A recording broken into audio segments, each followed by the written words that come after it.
closing years of the 20th century.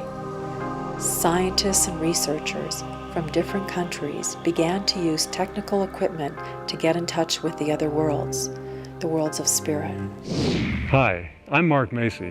Now I'd like to invite you on a journey into this most extraordinary world of instrumental transcommunication.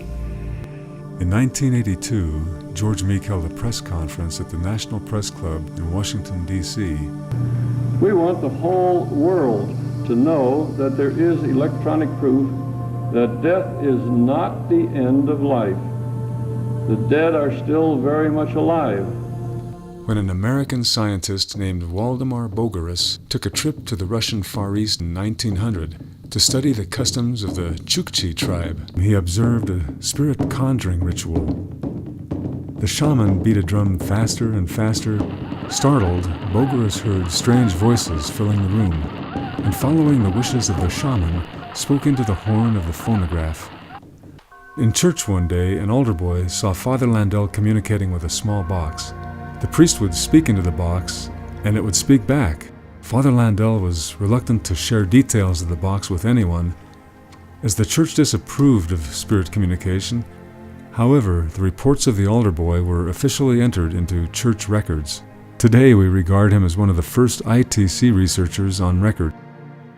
3 German researchers began to receive pictures from the other side. Spirit faces began to appear on the TV sets of Klaus Schreiber and Adolf Holmes. After World War II, audio taping became a popular pastime all around the world. People would tape music, conversations, and nature sounds, and sometimes when they played it back, they'd hear tiny voices on tape, voices that by all rational thought shouldn't have been there. It came to be called EVP, or Electronic Voice Phenomenon. We were on vacation in Mexico, and we had a fatal car crash.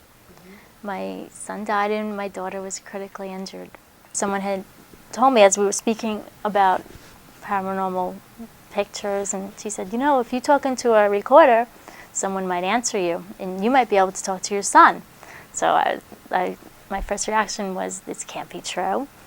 So I went home and I turned on the sound recorder of my computer. I spoke into it, and someone came and said, speak to her, a woman. And then I heard, Ma?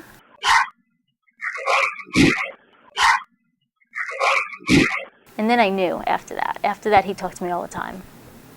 Because then I realized that's my son, and once you know, you just talk. Now it's right. You just go, Joe. I became interested in the possibility of life after death, actually, when I was a professor at Yale. Now, I was raised to be a skeptic. I was raised to believe that it was ashes to ashes, dust to dust, case closed. My son Braden and his best friend Jim were in a kayaking accident, and they actually never returned. That was in March of 2001. And then I started hearing from him on my answering machine, surprisingly enough, saying things like, what up? So I went out and bought a recorder and started recording. This is one of my first messages from Braden. Personally, I think in time that the veil really won't be there, because there really is no difference between what we call here and there. And the public is deeply interested in this work because they recognize its importance.